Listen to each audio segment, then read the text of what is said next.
નમસ્કાર મિત્રો, વિડીયોમાં તમારું સ્વાગત છે। અત્યારે ગુજરાતના મોટાભાગના વિસ્તારોમાં ધોધમાર વરસાદ પડી રહ્યો છે। વાત કરીએ ઉત્તર ગુજરાતની તો ઉત્તર ગુજરાતના બનાસકાંઠામાં વરસાદી માહોલ જામ્યો છે। આ દરમિયાન યાત્રાધામ અંબાજીમાં ધોધમાર વરસાદ ખાબક્યો હતો। વરસાદ પડવાના કારણે અહીં રસ્તાઓ પર નદીઓ વહેતી થઈ હોય તેવા દ્રશ્યો સામે આવ્યા હતા।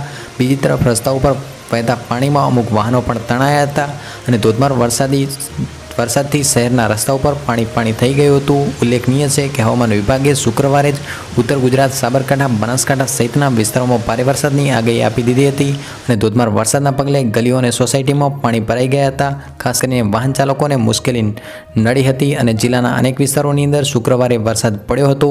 આજે એટલે કે શનિવારે સવારે પણ અંબાજીમાં વરસાદ નોંધાયો હતો અને મળતી માહિતી પ્રમાણે શુક્રવારે સાંજથી જ અંબાજીમાં વરસાદ શરૂ થયો હતો। સિઝનનો પ્રથમ વરસાદ હોવાથી વેપારીઓ અને ધંધાદારીઓએ કામકાજ વહેલા આટોપી લીધું હતું અને શહેરમાં સિઝનનો પ્રથમ વરસાદ વીજળીના કડાકા ભડાકા સાથે પડ્યો હતો। રાત્રે અંદાજે 2 ઇંચ જેટલો વરસાદ ખાબકી ગયો હતો। બીજી તરફ વરસાદને પગલે રસ્તાઓ પર જાણે મોટી નદીઓ વહેતી હોય તેવા દ્રશ્યો સર્જાયા હતા। આજે એટલે કે શનિવારે પણ અંબાજીમાં ધોધમાર વરસાદ પડે તેવી શક્યતા છે। તો મિત્રો, આ તો આજનો વિડીયો ગમ્યો તો વિડીયોને લાઇક કરો, શેર કરો અને ચેનલને સબસ્ક્રાઈબ કરો। ફરી મળીશું કોઈક નવા જ વિડીયોમાં નવી માહિતી સાથે।